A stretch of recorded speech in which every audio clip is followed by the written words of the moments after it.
just the wireless one we turned off Yeah. to save battery.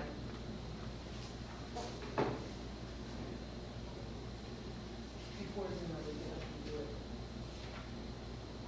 up there. But it's so weird that I have to give a presentation sitting down. Yes. It's like the, have to navigate. Right here. That's all right, okay. No one's complaining that I have to sit up there for presentations. No, We're good. you get to, We can play about four more things. Yeah, you get to keep off your feet, so. You just don't feel like you work. That's it. Presentations are long. That's it.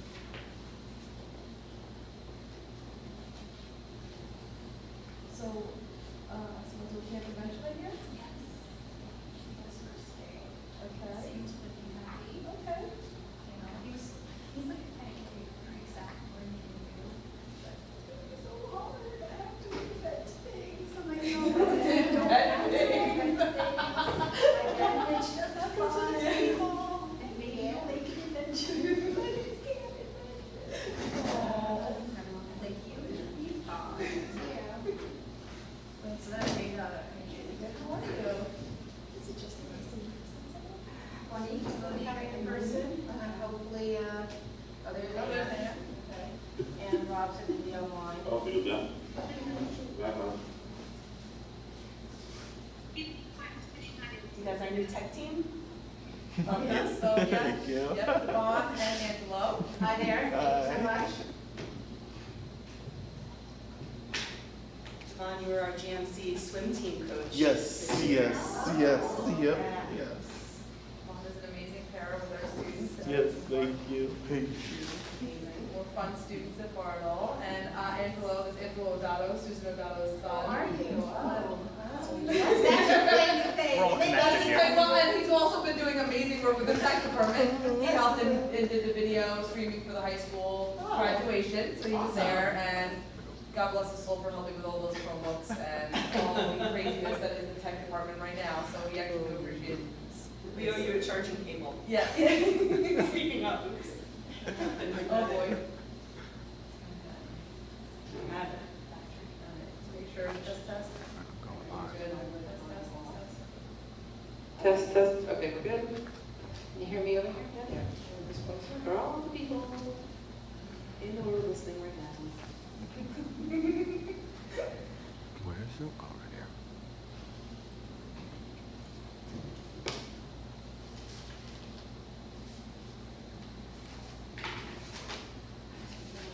Well, if there's three of us here and they have, we're going to have a quorum, so we're good. Only because I started, as far as that.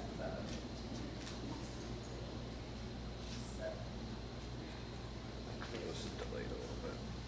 I just saw what I did. Yeah. Okay.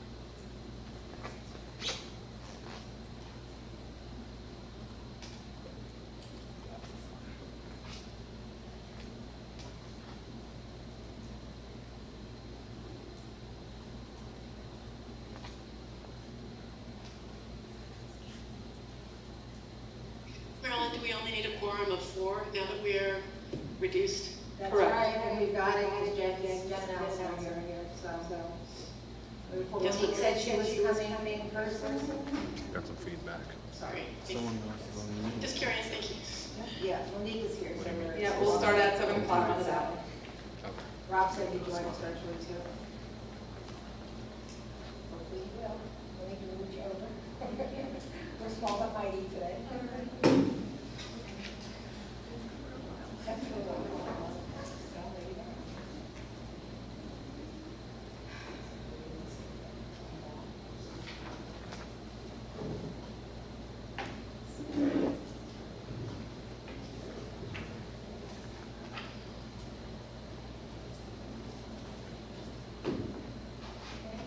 Ready to go? Let's rock and roll. You ready for us over there? You're ready to go? I keep putting this one off on you, but I would like to. I know. Okay, all right, I call to order this August 7th meeting, hybrid regular meeting of the Highland Park Board of Education. This is also a voting meeting. The New Jersey Open Public Meetings Act was enacted to ensure the right of the public to have advance notice of and to attend the meetings of public bodies. at which any business affecting their interests is discussed or acted upon. In compliance with the Open Public Meetings Act, the Highland Park Board of Education has posted notice of this meeting, setting forth the time, date, and location to be submitted for publication to the Home News Tribune and Star Ledger, and posted on the board's website at least 48 hours in advance of this meeting. Members of the public who wish to address the board will be given the opportunity to do so before the board adjourns the meeting. And welcome to our new business administrator, who's going to do the roll call. Denise DeRosa, we're happy to have you here. Thank you. And now you do the roll call. Ms. Saldun? Here. Ms. Coleman? Here. Ms. Gowan? Here. Ms. McFadden DeNicola? Ms. Cruz? Here. Mr. Roslovich? Ms. Voorhees? Here.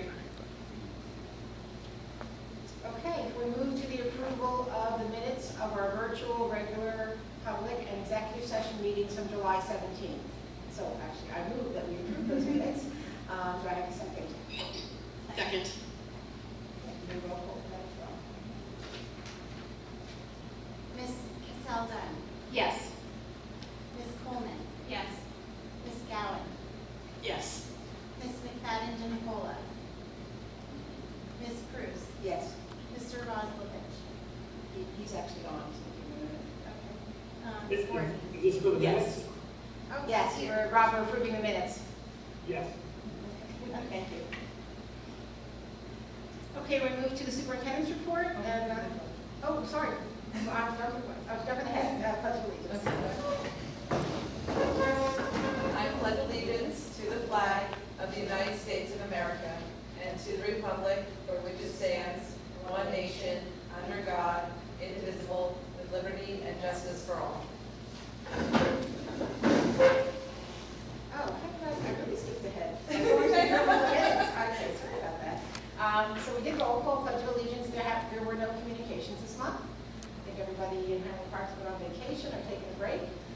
So it's been quiet on communications. We approved our minutes, so now we can go to the superintendent's report, and Dr. Poison has some things she wants to say. Okay. Good evening, everyone. I do have a presentation to give tonight on the New Jersey Graduation Proficiency Assessment, our test results, as required by the state. But first, I'd like to say something that really touched my heart over the weekend. It is with profound sadness and a heavy heart that I share the news, which we all have probably heard, of the loss of one of our own esteemed former board members, Darcy Simorowski. This is an incredibly difficult time for our school district as we come to terms with the loss of a dedicated individual who played a vital role in shaping the education of our students. Darcy was more than just a board member. She was a pillar of our community, a passionate advocate for education, and a compassionate supporter of our students, teachers, and staff. Her commitment to supporting a nurturing and inclusive learning environment for all was evident in every decision she made. We remember Darcy for her tireless efforts in advancing our schools, championing public education initiatives, and striving to ensure that each student had the opportunity to succeed. Her contributions to our district were invaluable, and she will be greatly missed by all who had the privilege of knowing and working with her. In times like these, it's essential that we come together as a close-knit community to support one another through the grieving process. As we mourn the loss of Darcy, let us also celebrate the legacy she leaves behind, the positive impact she made on the lives of countless students, the inspiration she provided to fellow board members and educators,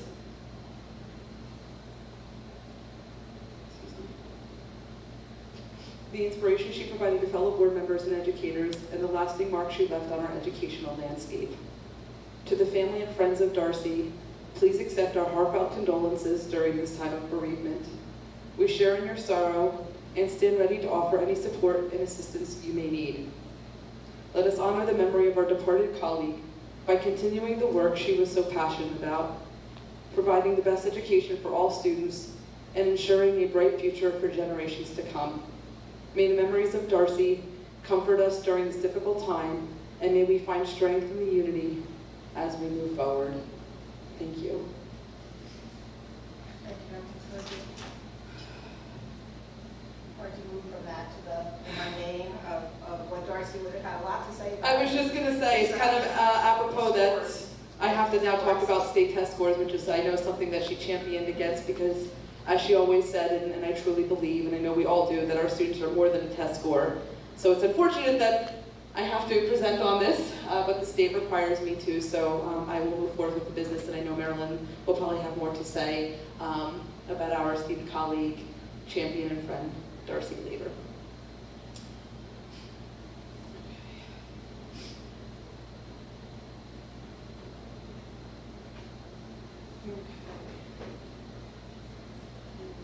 We should be good here. Okay, we can see my screen. All right, so tonight I'd like to share the NJGPA test results. The New Jersey Graduation Performance Assessment was adopted on May 3rd of 2023. The proficiency level cut scores for English language arts and mathematics, as well as the menu of alternative assessments and aligned cut scores. So on May 3rd, if you recall, the New Jersey Board of Education changed the cut levels. Yes, I do, sorry.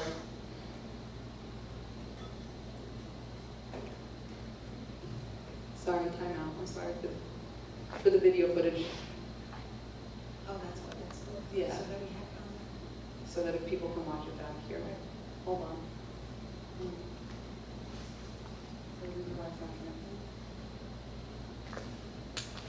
Angela, if you hit the source, I think it's in the VGA 2. Yeah.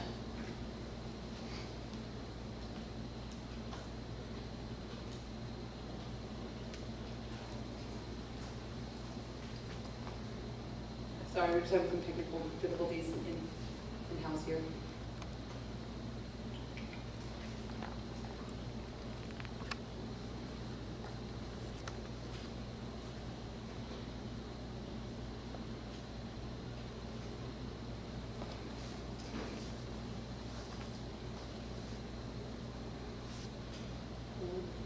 Should we would try putting the plug in VGA 1 one? I don't know.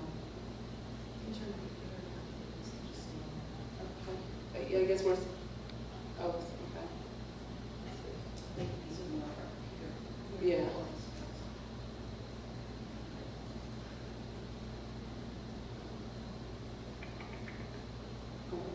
Yeah. If not, does it work to if Jen turns her computer around, can you zoom into her computer screen, or was that too funky? Maybe.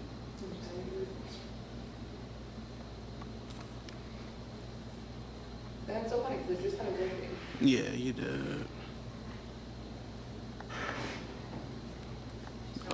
Yeah, we can. Yeah. If you can like minimize the Zoom people, where you can just see like the screen. Participants. Yeah, there we go. Yeah. Good. Mm-hmm. Okay. All right. Take two. So the NJGPA test results is all right. Let's go back to. I think I Do you want to first talk? slide anyway. So we'll go back to how we started here. So the state requires. The statute for the NJGPA requires that all students take this test in grade 11. So it's similar to those, if anybody recalls, from the HSPAs, the TSPTs, the graduation requirements for 11th graders. So there is statute that requires all students take the NJGPA test. It's designed to measure the extent to which students are graduation ready in ELA and mathematics. And the graduation readiness is reported separately from each content component. The ELA component is aligned to grade 10 standards, and the mathematics component is aligned to Algebra 1 and Geometry. On May 3rd of 2023, the state did change the cut scores, so they actually lowered the cut scores a little bit for all students around the state. For students who take but don't meet the minimum required score on each component of the assessment, have the opportunity to receive additional support in one of the following steps so they can retake the ELA or math components in the fall or the summer. They can meet a designated cut score from the menu of substitute competency tests or complete a portfolio appeal. So there are some alternate pathways to graduation as well, including SAT scores, PSAT scores, ACT scores, and a couple other options. The NJSLS is another one as well. So if students pass the algebra NJSLS test, then they also meet their requirements. So if they took algebra 9th grade, but 11th grade didn't pass this test, but they passed the NJSLS, but they still meet that requirement. So there were other alternates for graduation. And the other option is a portfolio appeal. So how did our students fare against students across the state? So as you can see, our students, 89.2% of our students in 11th grade for the ELA were graduation ready, as compared to the state average, which was 80.5. So that left about 10.8% of our students what they deemed as not yet graduation ready, versus the 19.5 estimated across the state. Our mathematics scores, our students in Highland Park are 11th graders, about 69.2% of them were graduation ready for mathematics, as compared to the state average, which was about 55% of the students overall. Not yet graduation ready for Highland Park is 30.8%, as compared to this not yet graduation ready for mathematics across the state, which was 45%. And sometimes the percentages might not total 100 due to rounding. So we can break this down by our subgroups in terms of graduation ready. So the ELA is in red and math is in the gray colored. And so you can see the bar graph comparing the two versus our comparison on the side. It's important to note that there is a minimum reporting of 10. You have to have at least 10 students in that subcategory for there to be a report. So if you don't see the category here, that means we don't meet that requirement. For example, our Pacific Islander group, we don't have 10 students, I think we have 2. So unfortunately, we don't have that data set available since we don't meet that minimum. In our 11th grade, you can see we have 30 Hispanic students, 32 Asian, 10 Black students, 45 white, 11 that are 2 or more races. So that makes up our racial subgroups. And then for economically disadvantaged, we have 35 students, special ed 13 in the 11th grade graduating 11th grade class. 13 with 504s, and then it's broken down that 69 are female and 60 are male. So you can see that, that breakdown. Again, if we have students that are non-binary or undesignated gender, they're not graphics, we wouldn't have 10 or more of those students. So as you can see from the breakdown of our subgroups, overall our students look to be a little bit, in some categories more so, ready ELA proficient than math proficient. In terms of our percentage, some areas of weakness obviously were special ed, ELA, 38.5% of them are ELA ready and 15% are math ready. But overall, our ELA students, if you look at some of our notable achievements, our students really did score very, very well in our ELA readiness. But I will compliment our students overall that scored above average in the state for math readiness and ELA readiness. So although our ELA scores were much better than math, overall our students did score above average than the state. And the disparities between ELA and math are very interesting to our team. What we have found so far is that that's very common in New Jersey school districts. So Ms. Saka, our math supervisor, has reached out and started a data chart with schools across the state. So far the summer, it's been slow to collect that data from supervisors on vacation, but so far we've heard back from 22 North Jersey schools that indicate approximately 27% of students are not graduation ready for math, while approximately 10% are not graduation ready for ELA. So we're finding this disparity that's very common amongst other school districts, which has us curious. So what we're doing is continuing the conversations between the math supervisors to figure out what that disparity is. Was it an issue with the test? Is it an issue with the administration of it? You know, the way the content, because a traditional way of thinking about math is that algebra 1, geometry, algebra 2. I can't imagine the students forgot Algebra 1 and geometry by the time they're 11th grade, but you never know. So we're trying to figure out why those disparities exist around the state as well, with district leaders, and the conversation is happening at the New Jersey Department of Education. So hopefully we'll have more information about why that's happening. We do have some concerns why our students might not even be more graduation ready than we're displaying. So we do have some intervention strategies that we started last year, anticipating that our students were struggling coming back from COVID already and needed some support based on our local data from assessments. So what we will continue to do for our intervention strategies, we have after-school mentoring programs to increase academic success, as well as social skills and peer relationships. We have teacher to teacher, which we started last year. It's professional development for teachers in grades 6 to 12 on data-driven instructional practices. So we have a coach coming in to both middle school and high school teachers that go in the classroom, take notes about what they're seeing and provide the teachers feedback, and then targeted professional development based on that in terms of using data to drive instructional practices for differentiated instruction. We have Peer Connect professional development. We talked about that at the end of last year. We hired Kyler Brewster to do that work, and that's on school climate and culture to support peer relationships and increase school attendance in grades 6 to 12. What's not noted on this, obviously, because this is 11th grade data, but we still have a significant issue with chronic absenteeism across the district. So we're hoping, even at the high school level, that we can increase the culture of the school, that students want to be there and engaged, and that will increase our scores as well. We're working on the use of common language on assessments across all grade levels that reflect items on the New Jersey Student Learning Assessments, including the NJGPA. So looking at not specifically teaching toward the test, but using common language that would be used as good mathematicians and good readers and writers, so our students are more prepared, and sample assessment type of questions that are higher level thinking you'll see throughout the grade levels. And we're currently reviewing and expanding our multi-tiered system of supports, or support systems, MTSS, to best identify and support varying learning needs of our students. So last year, if you remember, we hired Comegno Institute to come in and do an audit of our MTSS, and we found some disparities between all 4 buildings, some inconsistencies, and the need for more rigorous INRS data collection and use for the tiered interventions to support our students. So we're still reviewing that information.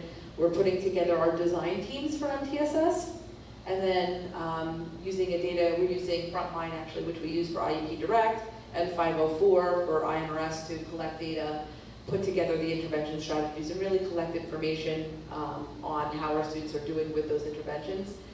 Not only in academics, but behavioral. That was another disparity that we found in our MTSS data collection of where our audit lay, was some of our schools weren't seeing behaviors as a need for an intervention from TSS and IRS. So we want to make sure that we couple the academic with the social, emotional, and behavioral needs to best support our students. In addition, we are implementing common benchmarks for all high school English students to track their skill progress. And there are high school support classes added in geometry and algebra 2 for students identified as at risk. So we have an algebra 1 support class that already exists for our students that are at risk to support them. That's been really successful. So we're expanding that to geometry and algebra 2 to support our students as well. And that concludes my presentation, so I'll stop sharing. 1 second.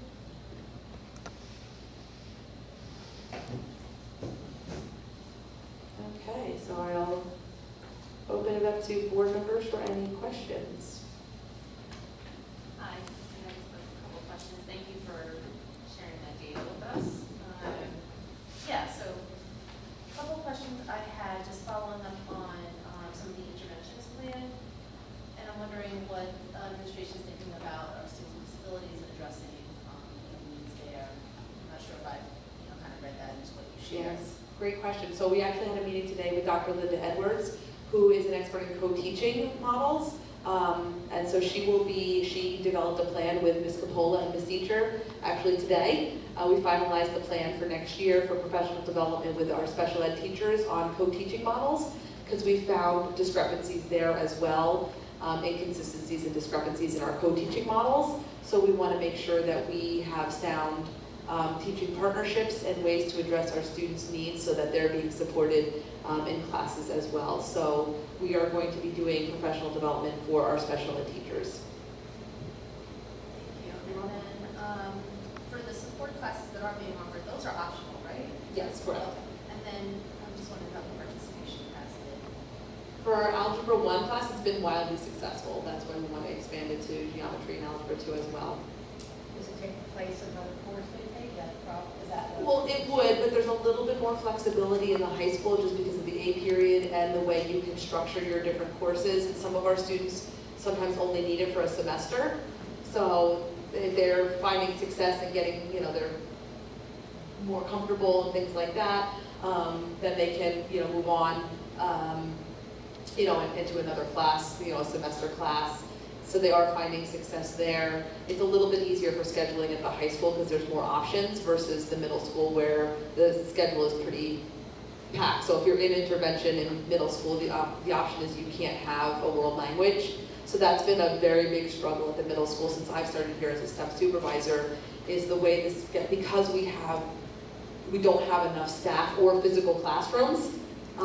If students place it, sometimes our students actually place into both ELA intervention and math intervention. So they have to, in that case also too, all intervention that is a tier 3 where it's a pullout, you have to get parent permission. You can't just pull a student out of their class for intervention, you have to get parent permission, K-12. In the middle school, the trouble is that they then can't have world language.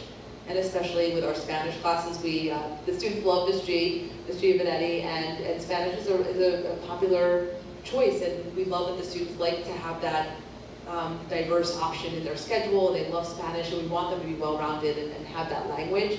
It's unfortunate that sometimes it comes at a price that they're, significantly below grade level in reading or math, and so sometimes it's a balance, and parents refuse for the intervention because the child really would prefer to take the Spanish class. One of the things we're trying to do, if they take, the idea of intervention is that they place in, but it's not a life sentence. So the idea is there should be you test in, but you can test out.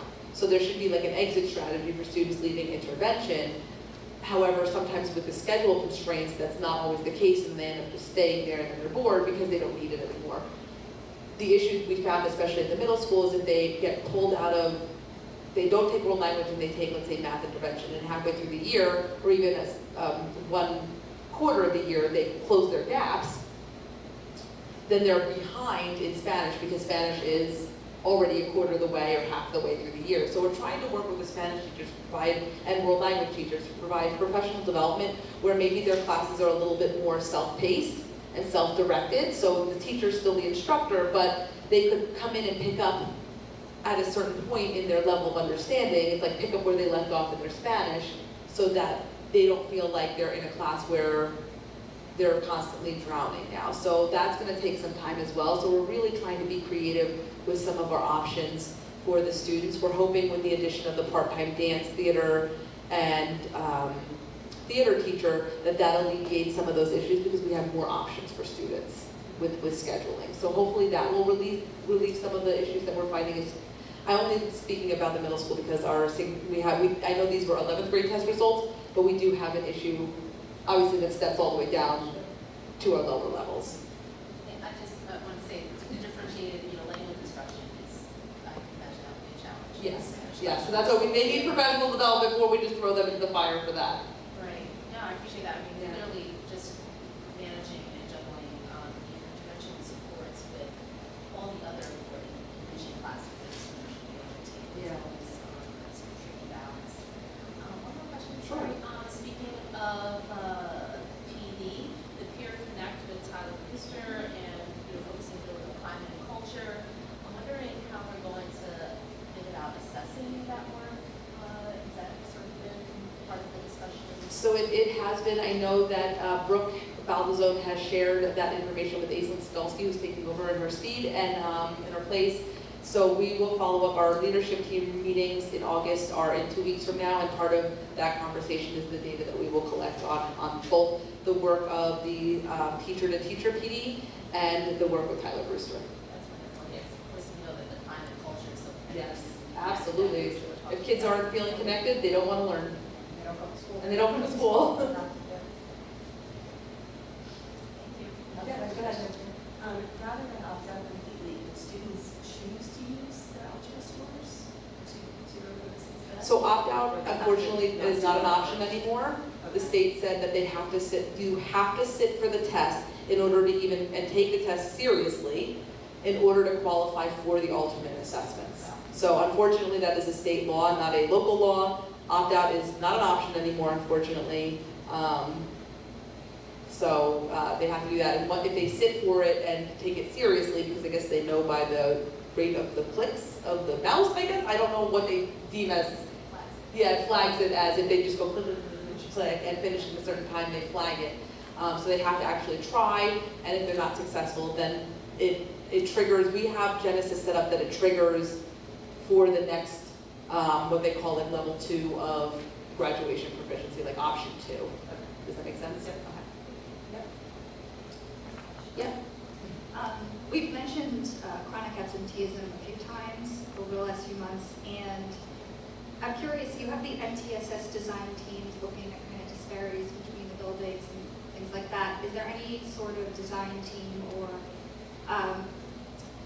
either district-wide or school-based team that's looking at how we support attendance? Yeah, so that the 3 principals, Ms. Baldazone, Mr. DePayne, and Mr.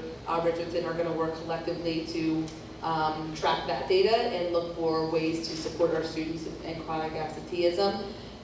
The issue that Megan can support that at Irving, however, it's a little bit more challenging. It's really just first grade because kindergarten is a required class course, grade level, so the data doesn't count for anything, and neither is preschool. So that data is not as significant to us. So the 3 assistant principals are tasked with doing that, absolutely. Thank you. Yeah, sure. There was one slide about the disparities between ELA and math, and that's very common in New Jersey. Yes. Is this common in other states with their types of testing, or is it? That's a good question. I have no idea. I don't know anybody in other states, and I haven't really looked at that data. But it definitely was something that was alarming to us. And then when we started reaching out to other people, they were saying the same thing. So that's when Lisa was like, I'm going to start a spreadsheet and reach out and have people complete it because something seems to be odd, right? Like, and it's like if it's just you or just a couple, but when we're seeing that, like a lot of people are coming back with that's pretty alarming. I'm just wondering if it's a bigger issue than. Yeah, that's a good question. I don't New know. Jersey in general. Yeah, I don't know. And there's not even, this is the first time this test has been given, right? Yes. So it's not taken care of. Right, there's no comparison data. Okay, any questions or? That completes my report. Thank you. For the point of view of process, we're going to be doing board committee reports and review of the agenda. But this, then we'll go to public comment, and then we will come back to vote. So it is a voting meeting, you know, typically it's not the first meeting of the month, it's typically a workshop, but, so public comment will come after our committee reports and review the agenda items. So curriculum and instruction. All right, so curriculum and instruction met on August 1st. It was myself, Ms. Rodriguez, and Dr. Nicolia. We continue to look at benchmark data. This time we looked at Irving's phonics skill set, or phonics screener, I should say, which showed students progressing from when they first come in, like they give them a pre-skill set, so something that isn't what they would call skill set 1, up to skill set 4, which is what you would want them to be at the end of the year. And they have about 49% of students that are at level 4 or higher. There is a significant group of students at that level 3. At that level, there are a lot of CVC word skills, which is consonant, vowel, consonant. So teachers will really focus in on this area this coming school year. Grade 1's phonics screener showed similar progression with about 50% of students being within levels 9 to 13, which is what you would want the children more by level 13 by spring. We also discussed the Fontes and Pinnell reading assessments for K and 1. These assessments, like we said last meeting, they're not closely aligned with the phonics approach to instruction. So what the benchmark showed was that there were lower performance for some of the skills that were not taught because the teachers were taking a more phonetic approach. The committee also looked at math benchmark data. About 68% of kindergartners and 87% of grade 1 were proficient at the time of the spring assessment. It was noted that the first grade experienced an increase of 24 students throughout the year, and that's approximately the size of an entire class. So some of this data may be influenced by this influx of students at different readiness levels. The data was used from these assessments to identify students who would benefit from summer instruction. The same concept was used for middle school and Bartle as well. Unfortunately, we do see smaller turnouts for students who accept summer instruction. We requested and received the exact numbers, so it was about a third of the students accepted SHIP, which is our summer instruction in Irving, a little bit more than a third at Bartle, and 1/4 of students in the middle school. So we are going to continue discussing how we can encourage attendance in those programs. The middle school math data had approximately 70% of 6th graders passing the spring benchmark and 45% passing the 7th. However, the 7th grade data did not include the algebra students. The committee asked for clarification on how the scores differed between Math 7 students and our pre-algebra students, and how these results will be used to adjust instruction and support students in math this year. The committee also reviewed AP test scores, which had results, scores 3 and above, return to the levels that they were at before COVID, which is great. We also saw an increase in the number of students that took AP tests this year, which is also wonderful. About 124 exams scored a 3, and about 202 exams scored either a 4 or a 5. Now remember, that's exams, not students, and many times these students will take multiple exams.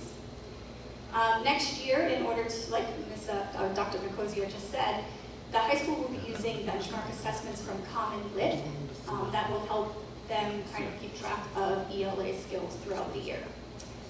We also discussed Dr. Nicosia and Ms. Rodriguez's first meeting with Middlesex College to discuss programs that would expose our students to coursework and programs available at Middlesex.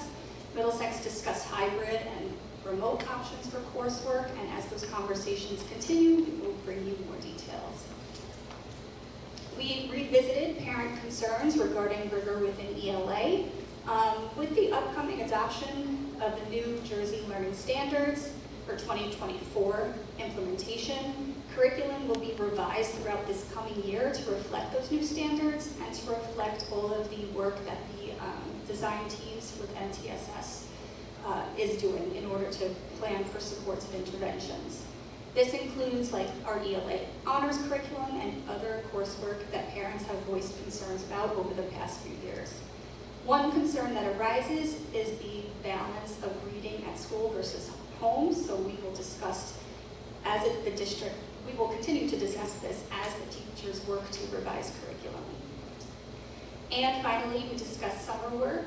The committee requested clarification on summer reading and math resources, as there was parent feedback that it wasn't given and or visible. Some parents reported receiving work while others did not. It was suggested to create a quick link on the website and app for those summer resources so parents do not have to comb through the webpage to find them. And there were no policies for review. On our agenda, we have approval of our field trips for the Globe Junior and ABA class at middle school. We have the approval of the Highland Park Public Schools District 2023-2024 plan. That's something we have to approve. Since COVID, every few months, it is not changing. Everything remains the same. And the approval of some university graduates and students teaching internships and junior practicums and observations for some of our social emotional learning lab interns and school counselor interns. And that's all for my report. Any questions? Thank you, that was a lot.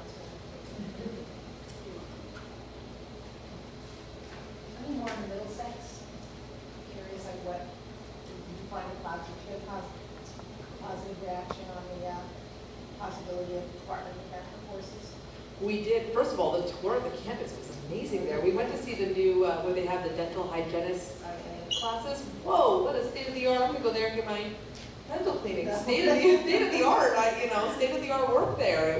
It was very, very impressive.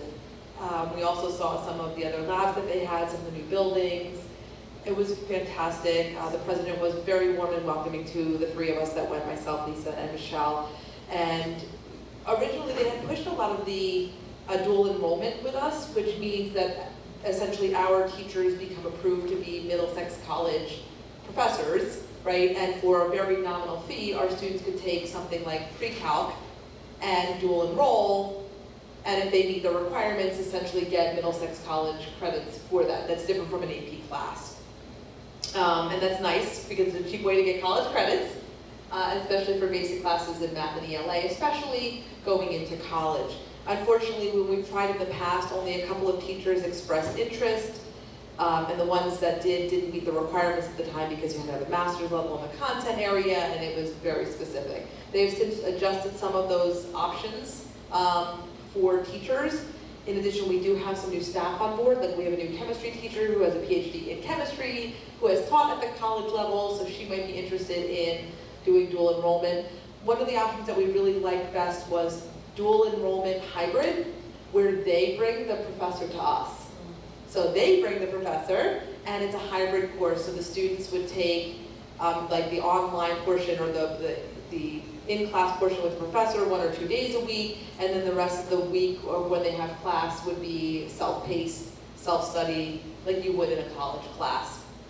So that might be a good option, especially for our AP Comp Sci, our computer science classes, some of the courses we can't offer, but they had a plethora of courses available, stuff. I mean, they had some gaming design, they had some really cool stuff out there that was really fascinating that I didn't know. So we have a list we're going to share with Elizabeth Atsamoah and the school counselors. We're going to find out what students are interested in it and see what professors are available, because it has to work with their schedule too. For the high school, due to the rotating drop schedule, it might have to be an 8-period situation. We're not really sure. We have to work on that. They do have another option, which is a fully remote option, which might also work for some of our students that do well in that. So they would essentially be assigned a teacher in this class. They would go to their remote class while they were in high school, but instead of me as a teacher teaching the class, they would be in a college class essentially. They do have professors at Middlesex that are former high school teachers that love teaching these classes because they love going back to their roots and teaching high school students, so they understand the needs of high school students, but also the rigor of a sort of college level, entry level curriculum. So they did propose a couple of those options. In addition, they proposed several certificated programs that are non-degree bearing that might be available of interest for our students. Same thing like we did with the Alpha Aviation and the drone, that students might want to take just to get some expertise, like phlebotomy, things like that. So like you can't do your practicum until I think you're 17 or 18, but the students could take classes leading to being a phlebotomist or something like that, just to give students that may be interested in the healthcare field or looking for more career readiness than college readiness, or maybe trying a college level class in a low risk environment may encourage them to take classes at Middlesex College in the future. One of the things I also appreciated about Middlesex College was that they were really about the whole student. They offer through their EOF funding so many opportunities for students, especially students that are first generation thank you students, for opportunities like housing and food. If they have food insecurity or housing insecurity, they have a lot of options for students that I didn't even realize existed out there. So I really want to make sure that we get the administration, especially at the middle school and high school, and middle school too, because sometimes by the time the students get this in high school, I don't want to say it's too late, but they may have had other paths or ideas in mind, but maybe encourage them to start thinking about these things in middle school. So the administration and the school counselors in both buildings too, to know about the opportunities, because I think that's really important. So it was a really great meeting, and I'm excited to partner with them for a lot of robust opportunities. Can I ask a follow-up question about that? Would these be semester courses, since it's being taught at the college So level? some of them are semesters, some of them are full year. Would it be possible to start one So yes, we can. So we did ask about that. So if we have like our pre-calc or chemistry or an ELA teacher that is interested in doing it, they said they can get the process started in the fall for a January term for the students. Yeah. And yeah, so we know a couple of teachers, especially Lisa, definitely thought of a math teacher and our new chemistry teacher that might be interested. I know we don't currently have an honors chemistry, it's just, CE chemistry or AP, so the fact that they could potentially do something with Correct, college yes. is great. Yes, yeah. Thank you. Thank you. Anything else? It's great to hear there's so many options now. Thank you. We're going to move on to equity and excellence. Monique? Yes, we met, yes, Equity and Excellence met on July 20th. It's myself, Allison Southam, Jen Voorhees, and Dr. Koja. First item on our agenda. Make sure you speak a little closer. Oh, sorry about that. First item on our agenda was a discussion that had previously been presented at the previous board meeting by the curriculum committee around the two new proposed Schedule 3 positions for the Bartle and Middle School Green Team clubs, which the Green Team Club has been in existence for almost 11 years, but currently the request is for a stipend for both clubs to have focused tasks on life choices, and the curriculum instruction committee is reviewing the proposals. There were some questions around the level of involvement of the students, around helping with the grant application, funding of activities. So equity committee didn't necessarily have any additional questions. We did ask about sort of the demographics of the students participating in the Bartles Green Team Club, and Dr. Koja will be getting back to us on that. We also discussed briefly AP and honors cohort and accessibility issue, which is ongoing discussion at the excellence.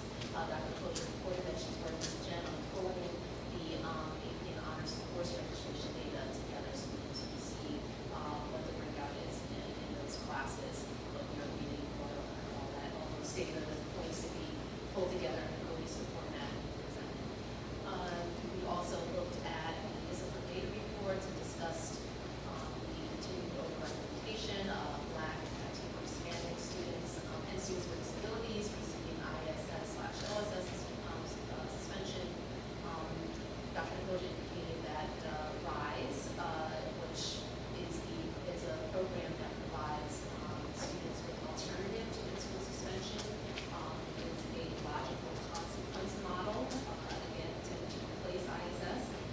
So technically, the district no longer has ISS. However, books, because students are being removed from the instructional portion of the instructional day, the RISE program is being, as far as the state is concerned, treated as in-school suspension.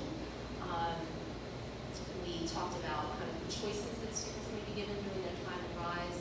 Dr. Bush did report that the students are receiving hard instruction as well as hard therapeutic support during their time in RISE, but it has been difficult to provide choices of activities due to not just lack of staff coverage. So we also, a document was shared recently between this DOE Office of Civil Rights resource was shared in the committee. This particular resource is intended to support districts in confronting racial discrimination and student discipline. So we thought as a committee it would be helpful for us to look at this resource together, and hopefully the administration will also take a look at it and do what we can in terms of using this resource to support our work in addressing racial disparities, which again, not all cases of discipline involve racial discrimination. This particular report does provide some useful information on how to address the kind of disparities that Highland Park is not alone in seeing around discipline. So that's just an ongoing discussion for our committee, and we hope to see some helpful measures being implemented to address this issue. We also talked about ongoing professional development in the area of restorative and responsive practices. Dr. Koja reported that there is a large number of staff, majority of which are at the middle school bar, I believe, that will be participating in, or have been participating in restorative and responsive PPE over the summer. It's pretty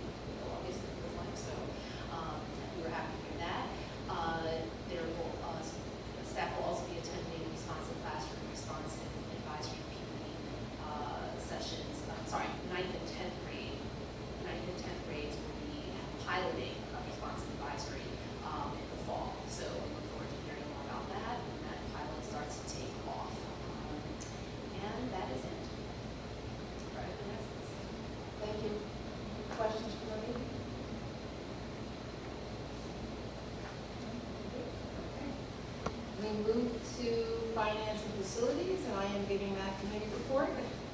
So help me out, ladies. Not my area of expertise, but I'm learning. So we met on August 1st, and it was Dr. Nicosia, John Flanagan, Denise DeRosa, our new BA, myself, and Jen Voorhees that met. I'll briefly go over the topics we talked about, and then I'll do the agenda items. So we first talked about the status of the 22-23 financials for the district. And April, May, and June financials have been outsourced for reconciliation. Denise is starting with the July financials and will be sharing them with us each month. The status of the ROD grants, these were submitted in the spring for, if I'm correct, flooring work at Irving and roofing work at Bartle. Denise has met with the architects to get an update on the status of these grants. Did I say something incorrect? Denise, feel free to correct me. The architect said that we should be receiving notification probably by the end of the month if we were awarded a project. Okay, so we've applied and waiting to hear. Okay, thank you. That's kind of corrections I need. We talked about the ESSER 2 and the ARP ESSER grants. So the ESSER 2 funding ends September 30th of this year, and the ARP extends for one more year to September 24th. Denise is working on reconciling our numbers with those of the state to see, where the money is, and if there's money left, if it can still be spent. So she is working on that for us. We had a status update on the Bartle Playground. John reported the work is proceeding on the playgrounds. A lot's been done there. If anybody in the community is walking by, the completion is likely by the end of August. So certainly go out and check out the new playground. We talked about the modular classrooms. John reported that the company is in the process of refurbishing them, and everybody from the district, John and Dr. Nicosia and Denise are all working with the company to try to get them to deliver those by August 14th. They're working hard to make that happen. I don't know where that is yet. I'm hearing wrong over here. We'll come back to you. Oh, yes.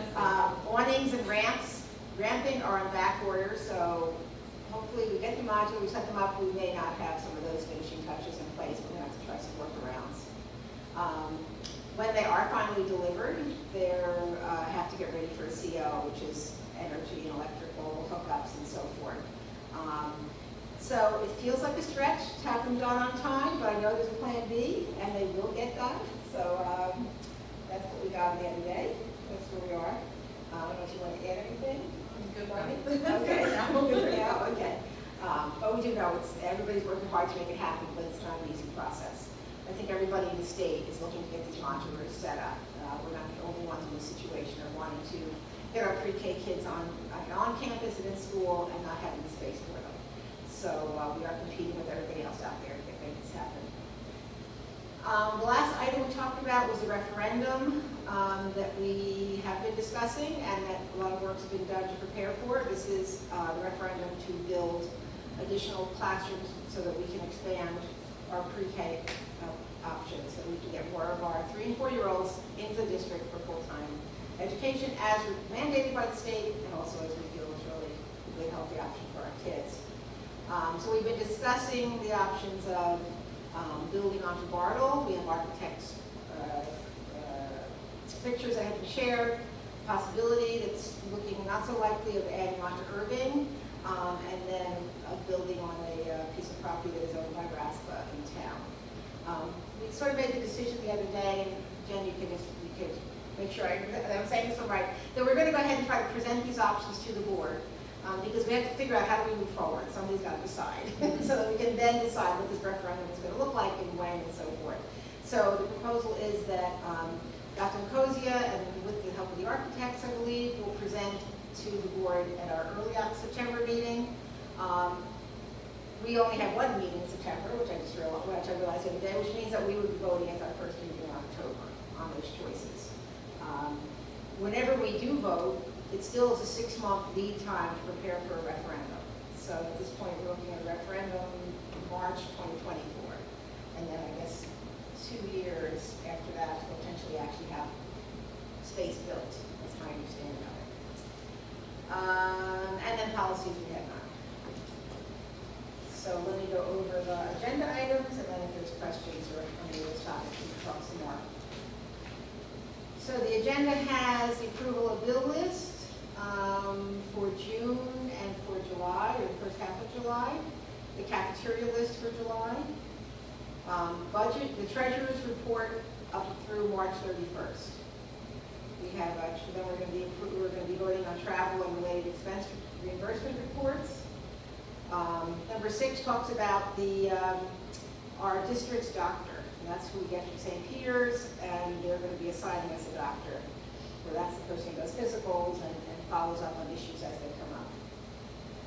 Number 7 is a long list of out-of-district placements that we approve so that they will be available should the child, when the child's 18 needs them for a particular student. So it's a long list related to tuition.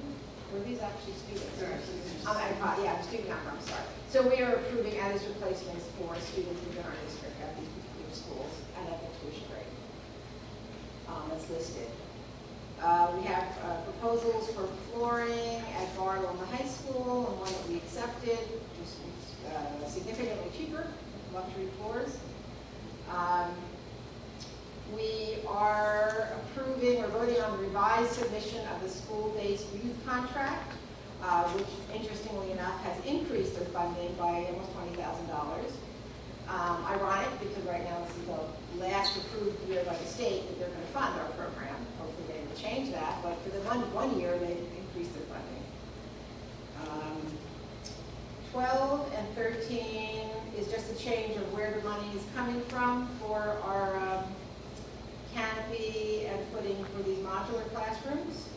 So I think we approved them last time, but there's a change with the funding source. Then we're moving the recommendation to approve lots of reimbursement for non-public school transportation costs. And we're approving, let's see, appropriate reserve fund balance for also related to the non-public school transportation costs. We are accepting from the state an increased amount of extraordinary special education aid, so we're grateful to receive the amount that we have. It was considerably higher than last year. We have plenty of need for it with all those out-of-district placements and other special ed needs. They are, our community needs, so we're grateful to have that money. And the last one, number 17, is appropriation of the reserve fund balance for this extraordinary aid. Okay, any questions on all of that? Yeah, I guess the question, should I ask, what is the plan B?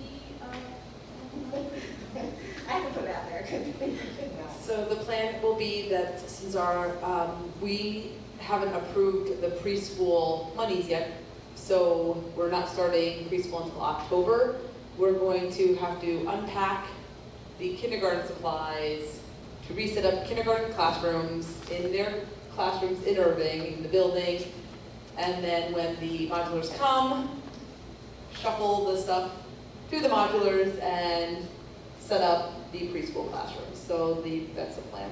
So it's unfortunate that it's not that we can't start, probably it's looking like we're not going to be able to start the year with the kindergarten students out in the modulars set up ready to go, so might be some shift. So their classrooms might not be fully decorated as usual or fully, they might just have their stuff for the first month of the year.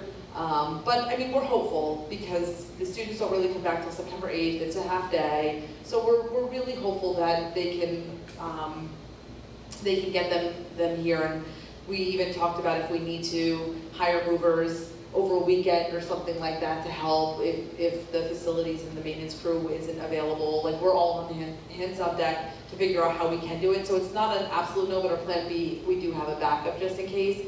But we are working around the clock, and I want to thank both Denise and John, especially John, who has been calling nonstop. We've escalated our grievances to the highest level at Box Modular. We have been, the three of us have been on phone calls with them endlessly to show, because we're on our third project manager now.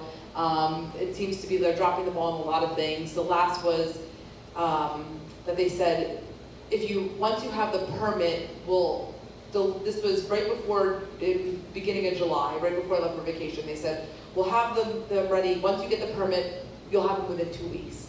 I said, perfect. So I contacted the mayor and said, hey, we're having this along, I'd be grateful if you could help us out here, we just need the permits. We'll make sure we do everything by code and everything right if you could help us out. No problem, the borough was tremendous. John walked over the documents himself to get them all signed for the permits.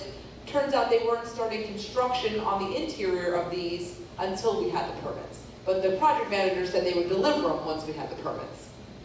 Well, apparently the used modulars were not left in good shape. So now they had to do all these construction from sheetrock. Now it's, well, they need new windows, and the windows are delayed, and you know how many people want modular things, and it's one thing after another, and it's incredibly infuriating, and it's unfortunate that we don't have any leverage because any other companies and everyone else, that everyone's in the same boat. Schools across New Jersey and around the world essentially, or at least, you know, the nation right now, or in our tri-state area, are chomping at the bit for these things. So unfortunately, we don't have much leverage other than try to play nice in the sandbox and hope for the best here. So we are working around the clock, and thank you to John Flanagan and Denise DeRosa for, you know, taking all my stress and helping me with it, and making it their stress too. So thank you so much for all their hard work and dedication. But we are all hands on deck, and we'll have updates as we get them. And I was just going to comment on the school-based youth contract increase. Just, you know, you just can't make it up, right? But honestly, I was thinking too about just the importance. We talked about this, the importance of really documenting, right, what we're doing, and now with this increased funding, what we want to do, just to show how essential this, you know, programming is, which I know is going to come with the grant process, but of course that kind of crossed my mind, and we need to show how impactful this additional funding actually is in our school. Definitely. I just want to add, I want to thank John and everybody involved in the Bartlett Playground. Oh, so good. We walk by almost every night, walking our dog, and it's awesome. There's been a lot of, since I took the pictures last week, I think there's been a lot of progress. That's great. And for my kids, at least, they would think it's bigger than that, so. That's right.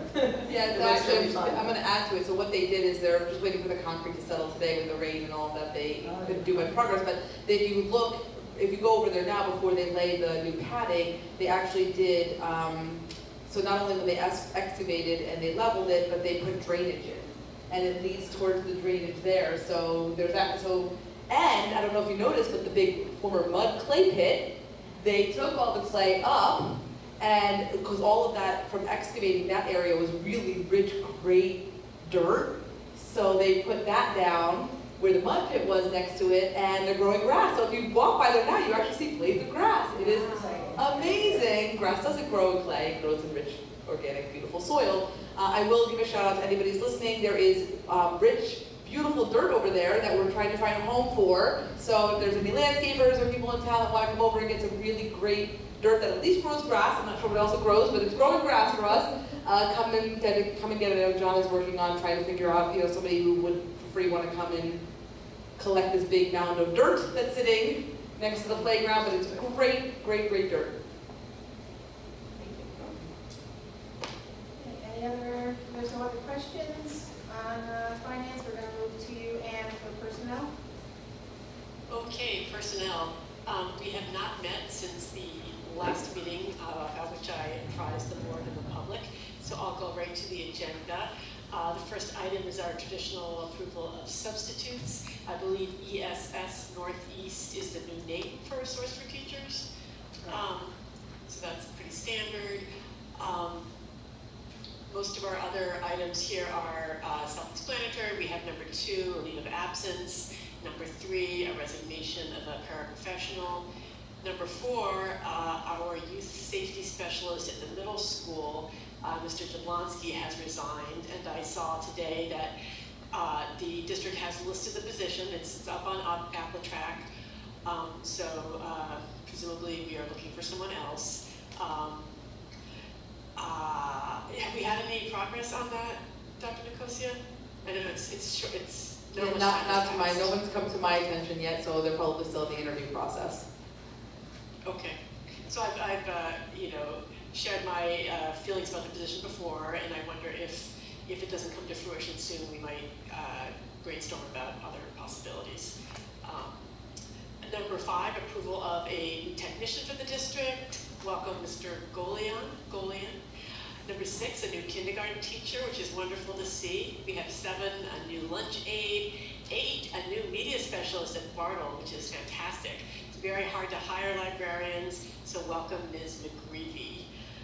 Number 9, we have a new paraprofessional. Number 10, our new part-time theater teacher, Ms. Confaloni. We're very glad to have her joining us. Number 11 is a new para, not new to us. Ms. Maloney has been here before. We welcome her back. Number 12, I see Ms. Luxa will be going to be the links support teacher at the middle school. That sounds like a fantastic fit from what little I know about Ms. Luxa and the position. Number 13, a transfer from Irving to Bartle. Number 14, extra hours for secretaries. Number 15, sorry, that was in Bartle. 15, extra hours for secretaries in Irving. Let's see, 16, additional extra hours for secretaries who are hard at work over the summer. I'm guessing with registration in particular. Number 17, thank you to our volunteer coaches at the high school. Mr. Brzezowski will be volunteer coaching basketball. Mr. Paul Castro, as always, will be volunteer coaching baseball. And many thanks to the Rubin family. It looks like 3 Rubin family members are going to be helping out the baseball team as they always do. And I'm not sure if this means they'll be there more frequently, but it's fantastic. Mark was a star player a couple of years ago, and I did not coincide with Stephen Rubin, but he may well also have been a star baseball player. Scott, I'm sorry, excuse me, I said the wrong name. Mr. Stephen Rubin is the father. Scott Rubin is the older son. 18, appointment of extra duties for various staff members. Number 19, change of hours for child study team testing/IEP meetings for 2 staff members. Number 20, additional days for some of our summer staff. 21, additional hours for summer teaching and reinforcement. That program, which is an ESY program, that is for paraprofessional Tess Powell. Number 22, approval of professional development presenters, preparation hours. That's kind of a tongue twister. Professional development presenters, preparation hours for in-service days. So we have 5 staff members there who will be preparing to give presentations to their colleagues. 23, curriculum writing. 24, 2 new Schedule B positions. And I'm not sure if the public agenda indicates there's a correction on the winter weight room position to John Lee. The corrected amount is $1,156.69, which may already be on the public agenda, I'm not sure. Approval of advisory writing program at the high school. Advisory program writing at the high school. So this is, I would assume, to sort of set out what's going to happen during the advisory period, what the curriculum will be. Is that the correct term for something that's not a substantive? Yeah, so it's not really curriculum writing, but program writing. So essentially that's what's happening. So we're piloting with 9th and 10th graders advisory to build culture and climate. And so they're writing essentially the lessons for what would happen during that time. It's the secondary version of responsive classroom. Wonderful, thanks. Number 26, additional instructional assignments at the high school. These are often to fill in positions when someone was on leave or when someone wasn't available for some reason, or we were not able to fill a position. Number 27, we're approving the funding of Ms. Fernstadt's salary from state and federal grants. And number 28 is an addition. Let me read it. Number 28, I'm recommending that we accept the recommendation of the superintendent to approve a speech therapist in the Ed Services Department, specifically to approve the employment of Victoria Powers as the speech therapist for educational services, step 8, master's degree, at a salary of $72,543, pending criminal history background check, effective September 1st, 2023. How many STs do we have? Is that a lower school speech therapist, or does it cover the whole district? So It looks like we're covering that for Irving and maybe some of Bartle, so it's for our lower students. We were finding that a lot more students, the rate that we have now, by mid-August, we were at about 3/4 of a full-time person for speech therapy, and we haven't even started the beginning of the year with the influx of preschool and things like that. So there's definitely a need for it. We're definitely finding a lot more students. That's a very common theme.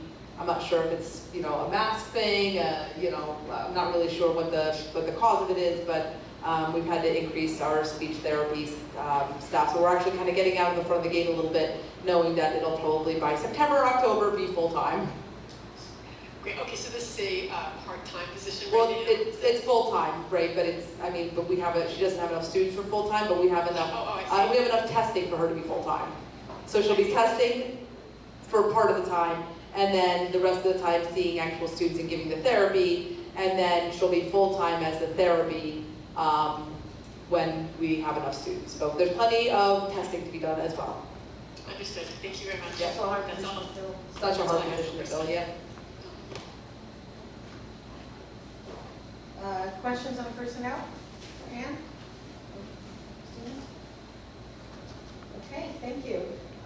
The last committee report would be on policies. Policy did not meet because at this point there aren't any, but they're coming. Just from my just kind of skimming the emails that are coming through, there is a new, this is thanks to Jen picking it up, there's a new gender identity guidelines that have been approved by the state that will come to us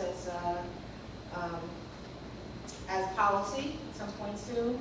There was a new sick leave policy coming to us from the state because they just passed something related to that on public employees, and something related to school threat assessment. I know those policies are on their way to us, so sometime soon, those are the ones I know about, sometime soon they'll be on the agenda. If I could share that the gender identity one will probably be a little bit of a logistically difficult one because we wrote our own initially, so we'll be comparing what we wrote with Right. Strauss Esme's current policy, which is different from Strauss Esme's earlier policy. So we'll see how that goes. I'm hoping it's similar to what we're already doing, but These are our guidelines, so. these are guidelines, yes, I mean, last time around it was very different from what the state was recommending. Okay. Our policy was, but you know, hopefully the state has joined the party now. I'm sorry, you said our policy was very much aligned, right? Is that what you It was very different from the state policy. It did not, in other words, it was more protective of trans students' rights and privacy and so forth. But again, there's been a lot of education since then, so hopefully the state is now on board with some of the concerns we had with their earlier policy. Yeah, so I think that probably would be the case one way or Oh, the other. Rob. Oh, I'm sorry, Rob. Yeah, based on some of the negative reporting I've seen, I think It's hard to hear you, Rob. oh, sorry, can you hear me now? Yes. Yeah, based on some of the reporting I've seen, I think that the state policy is not, trying to get my words right. I think the state policy, I think we're going to find some of the things there that we actually do agree with. Yeah, and it seemed like it would be something we would have to rewrite our words on. It's just that our words will be very different just because we created them out of whole cloth, right? So usually when we do policies, we compare the two documents and we make the changes that are, you know, new according to Strauss Esme. Here, everything they say is going to be new because our text is completely different. But I'm sure we will figure it out. Absolutely. Thank you. Okay, we're moving to public comments. Highland Park Board of Education welcomes public participation and has reserved this time for your comments. Board policies 0164 and 0167 establish and regulate the right of the public to participate in public meetings. This first public comment session is 3 minutes per speaker, and you're obviously able to speak on the topic. So, Nikki, I see the hand I see up is Nikki Stanio. Hello, Nikki Stanio, 280 North Third Ave. I just want to comment on two items. One of them was I would like to ask you to consider putting kindergartners in the modular classrooms. Basically, they're still at ages where change and transitions are difficult. Many are in school for the first time ever, and many who went to preschool PK last year struggled a lot with the simple transition of going into the building every day just to drop off. Moving is stressful for anyone, and this kind of drastic change, not just once when they start school, but then twice when they move from their finally adjusted comfort zone to another place, can be detrimental to their adjustment to school and affect their learning. It's a little hard to hear you, Sandy. Can you speak a little louder? Sure, should I start over? No, let's hear you.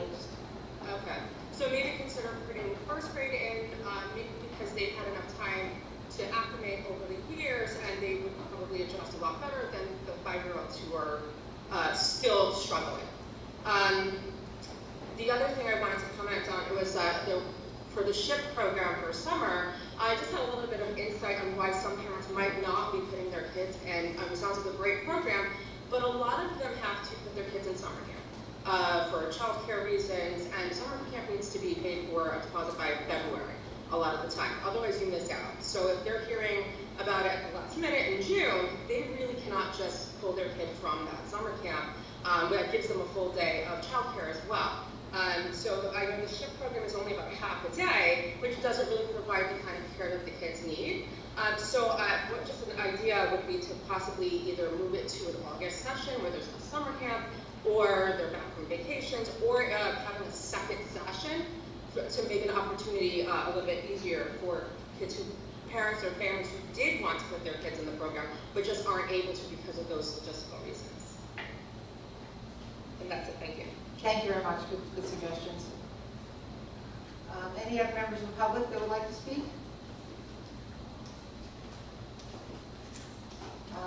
Okay, seeing none, we're going to move on to board action items.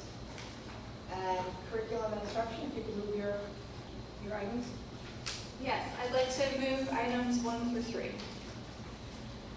Second.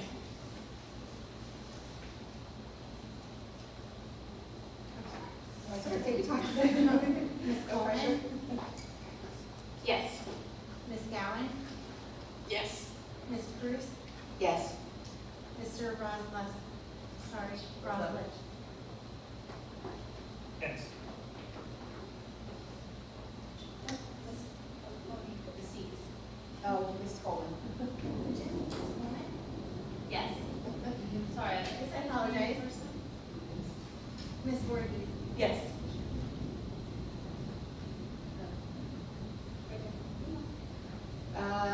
All right, we move on to finance and facilities, and I move items 1 through 17. Second. Ms. Casaldine? Yes. Ms. Coleman? Yes. Ms. Gowan? Yes. Ms. Bruce? Yes. Mr. Tell Rosales? me they there. Yes. Ms. Voorhees? Yes. Okay, and personnel. Ann? I'd like to move items 1 through 27 on the agenda, plus the new number 28 that I read in. Second? Ms. Casaldine? Yes. Ms. Coleman? Yes. Ms. Gowan? Yes. Ms. Bruce? Yes. Mr. Roslovich? Yes. Ms. Voorhees? Yes. Okay.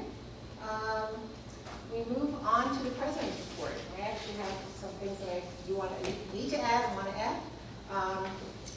So a few different items, but first of all, the board has received resignations from Chris Woodward and Mark Krieger. These resignations are already effective, and obviously they're not here tonight. We thank them both for their years of service to our school community. Chris was appointed to the board in 2019 and has served since then. His term ends on December 2025. Mark has been on the board for more than 15 years, serving for a number of years as president of the board as well. His term also ends December 2025. Both are leaving us for family and personal reasons. They will be greatly missed. That is an understatement. At a meeting in the future, we will celebrate their contributions to our schools. We again thank them for their service, and we'll hopefully have an opportunity to congratulate them on their contributions at a later date. We do need to move on to the practical side of how we replace them here on the board, or how we fill their positions. We're not going to replace them. We have a process. Let me read it. So we are looking for applications from people who are willing to take a position on the board. We're going to be posting on the board's website and on social media these two positions on our board. The selection process will be as follows. Interested individuals should email a letter of interest and a resume to Ms. DeRosa. The deadline for that is August 21st. So that's 2 weeks from today, or in about 2 weeks. Once you've sent us your letter of interest, you've emailed us a letter of interest and a resume, you will receive an email back to say you're eligible to speak to the board about your candidacy, which will take place at the next public meeting, which is August 28th. At that public meeting, we're going to ask applicants to make a short, maybe 5 minutes introductory speech to address their qualifications and why they're suited to join the board. We'll also send you in advance a set of prompts that we'd like you to include in your prepared remarks. Some questions or topics that the board would like to hear about. Once we've heard from each of the candidates, then the board will excuse itself to executive session, and then we will come back to public session to vote on the candidates to fill those spots. At that very meeting, the candidate will be sworn into office and will immediately begin to serve, so they will then join us for the remainder of the meeting. So we hope that there are candidates out there that are willing to join us. We certainly, our community needs you. We need the interest of the community in order to keep doing the work that we're doing. So we look forward to hearing getting your emails, expressing interest in these positions. And the other piece that I wanted to talk about was our other, so that's another former board member, as Dr. Nicosia spoke earlier. I also can't let the evening go without saying how heartbroken we are to have learned of the passing of Darcy. And I don't want to go over all the things that Dr. Nicosia said, but I only knew Darcy during the time I've been on the board, which is 3 very short years, and they were COVID years. And I just was thinking about it today. My first year as a board member, I didn't know anybody, right? I was just you were all like faces on the screen and voices, and I had no idea what was going on. We will do much better for our new candidates in terms of mentoring them and getting them ready to serve. But I just listened, and it was Darcy's voice that resonated with me. So once I had gone through one meeting or two, and I heard all these voices, I said, okay, Darcy's the one I've got to call. And I reached out to her, and I said, I got a lot of questions. And we had a great conversation that day, and a number after that. I wish I had known her longer, is what I keep thinking about. I wish I'd gotten to know her better and longer. But I did learn a great deal from her in the time that I did know her. I guess the other thing I wrote down was Jonathan Bush had put some words on Facebook, but he shared some thoughts, and I really loved what he had to say because he knew her very well. And he said that Darcy's passion stemmed from her role as a dedicated community activist, and her extraordinary professional knowledge came from her experience as a policy advocate on behalf of public schools. And I love that he said Darcy never gave up on behalf of public schools, just like she never gave up on fighting for herself. She was one of the most genuine and decent people you could ever meet, and her passion was infectious to everyone around her. We are all very much going to miss her. I like something that Christina had said in an email, that we need to carry on, sort of paraphrasing a little bit, we need to carry on Darcy's legacy of advocacy. I feel like as a board, it would be great if we could commit ourselves to that, to working on the advocacy that she worked so hard on and take up where she left out. And of course, our hearts go out to Darcy's daughters and husband and her entire family. She will be greatly missed. And we're hoping, and you'll hear more in the future, of some kind of a living legacy within our district to carry on her name. And that's just in the starting conversations on what that will look like. But we'll hear about that sometime in the future. That's my president's report. Anything else I don't want to say on that? I guess first I just want to start with the question about the candidate process for interviews. So when they present themselves to us, was there a slight change in the process? Okay, I just want to make sure. Yes. Yeah, well, when I was in it, I think Alice and I were the last two people that came on that way. We were interviewed, we were put in a waiting room, and one person was public, and we interviewed. At Jonathan's recommendation, he says, best practice now is not to go through this interview process publicly, but to give the candidates an opportunity to present themselves sort of at the podium, and so we thought we'd add to that by giving them some sort of leading questions to include in the presentation. So that's sort of where we are with that. So in a sense, it's right, I guess so in a sense, there's still interview questions, they're just being presented in advance in the form of a prompt. Right, so they could prepare, so these candidates could prepare rather than kind of be surprised by the questions. Okay, just want to make sure I heard that correctly. Yes, yeah, no, right, it was a change in how we did it last year, it was based on Jonathan's recommendation that that's a better practice. Maybe more fair, everything we can shot at the same questions and preparing in advance. And I just kind of wanted to say, to speak on, the loss of Darcy and how difficult it's been for the community as a whole. Certainly those of us who worked closely with Darcy, here at the school board, and because she was always, her presence was always here, right, even when she wasn't physically present. And I remember when it was her last board meeting here, we, sort of jokingly said, we may need you back, or, something to that effect. And she said, hey, they call, at the time, calls for me to come back. We dropped the Zoom. We dropped the That was Zoom. quick, we said it too much. Yeah, this, Sorry, there's a bad storm out there. We're still on though? yeah. Okay. Some of us. Some of us So, are. you're not. But Maryland's closed, so it should be okay. So is it actually? Yeah. It's on, we just might not be able to hear, very well. I don't wanna, I don't wanna say too much here, just because I know a lot has been said, and we're all just feeling, really feeling it. It's difficult just to even be here thinking about, this loss. But I wanted to just share, some of Darcy's own words. I feel like she, wrote, extensively, as we all know, most of us know, issues related to education policy and her advocacy work. And I just kind of clipped out two excerpts from perhaps one of her last writings. This one was in December 22, an article in the Bedford Gazette. And it just, two excerpts really speak to Darcy's work here, her passion, and what she stood for. So when we talk about carrying on kind of the legacy of Darcy, I think it's important to define what that means, right? So that, really clear about where she stood, and, what she valued and what she championed for the school district. And I know all resonates with all of us here. I think it's important to really define that. So here, again, just two little excerpts here from her article, or blog post. My district, unlike many, is racially, ethnically, and socioeconomically diverse, with 31 languages spoken in the homes of our students. Educating such a diverse student body presents many challenges and requires a nuanced approach to policy and practice that ensures all students have equal opportunities to learn, thrive, and grow. While it is easy for school leaders to say they embrace diversity, equity, and inclusion, it's far too challenging to implement policies promoting those principles.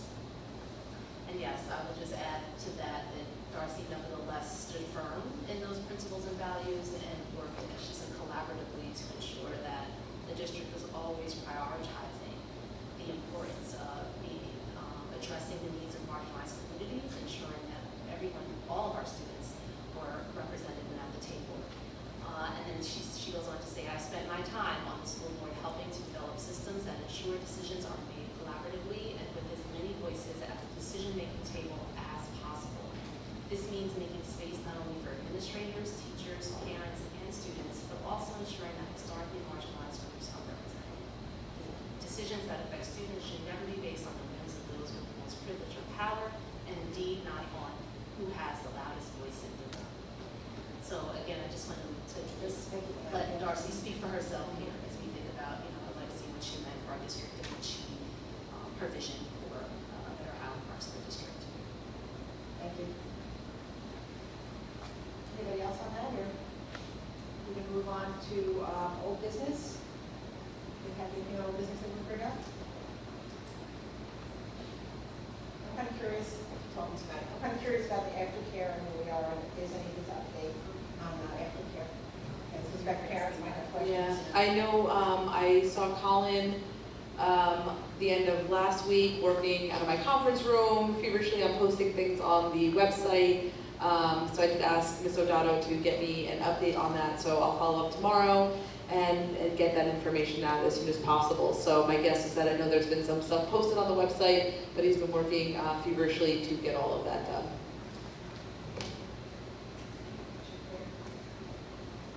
Any other old business? I also have a piece of new business I want to bring up.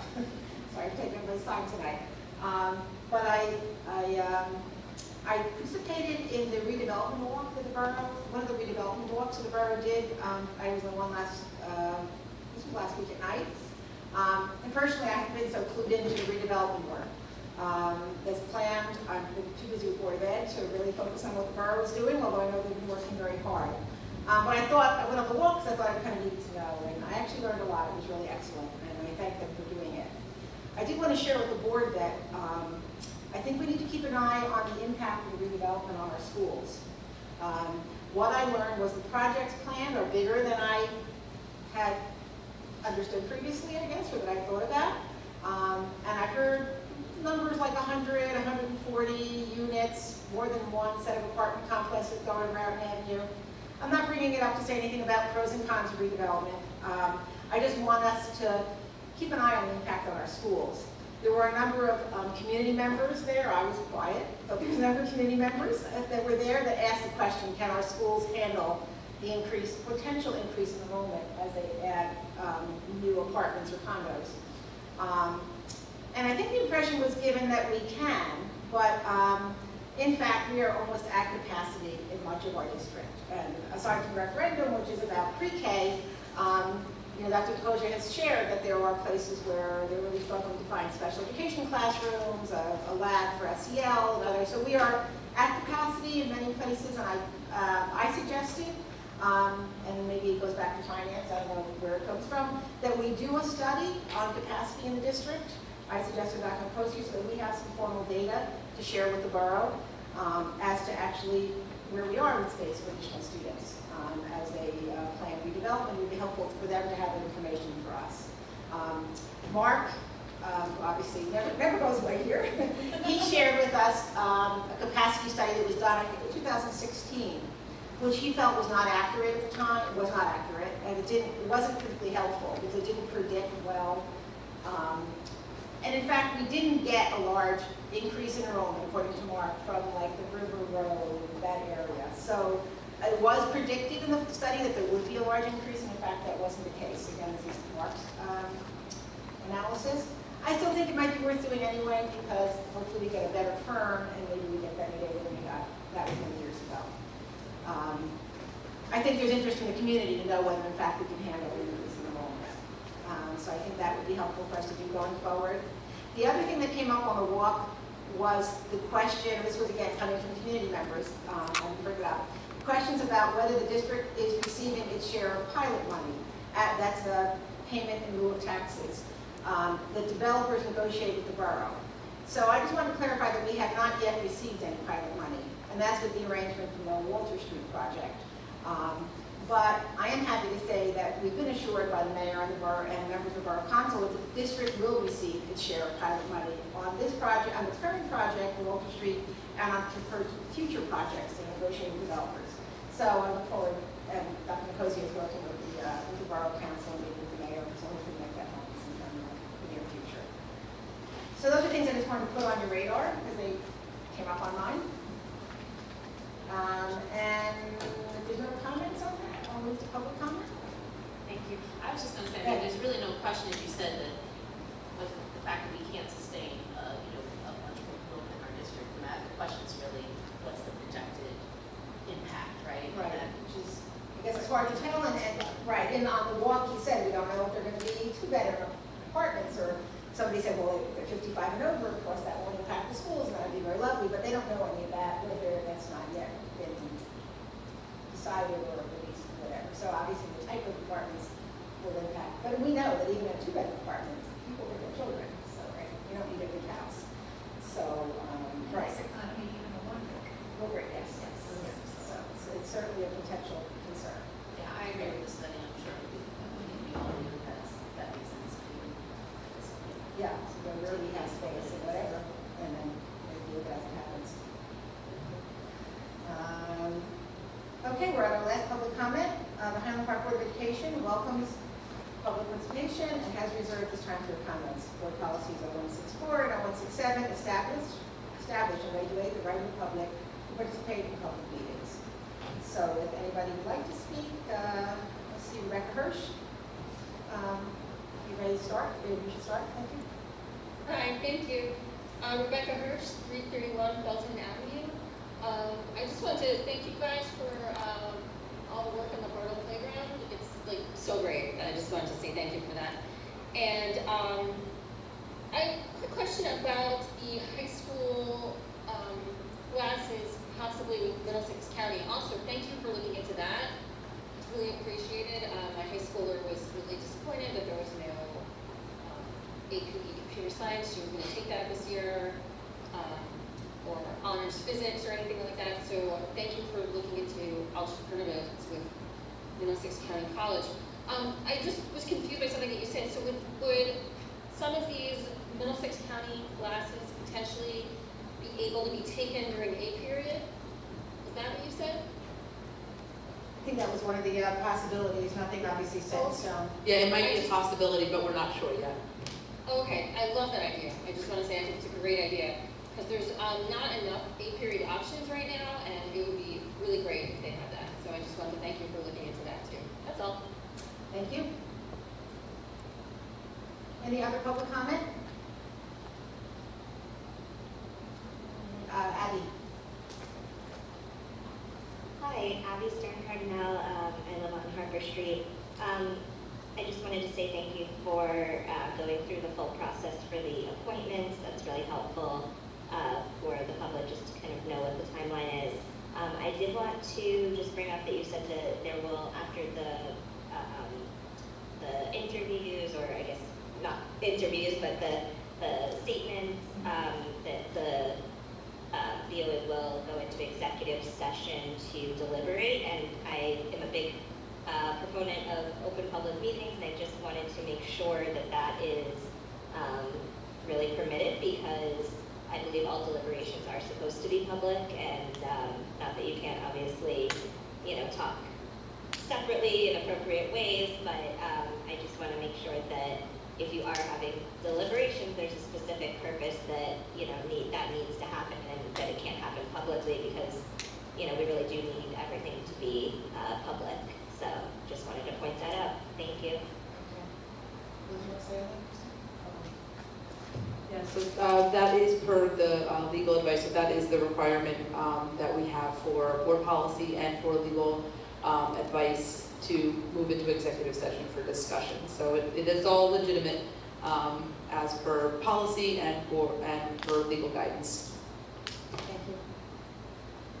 Any other public comment? Seeing none, then I move that we adjourn. Second. All in favor? Aye. Okay, thank you very much. Thank everybody from the public for joining us. Good night, everyone. Good night, everyone.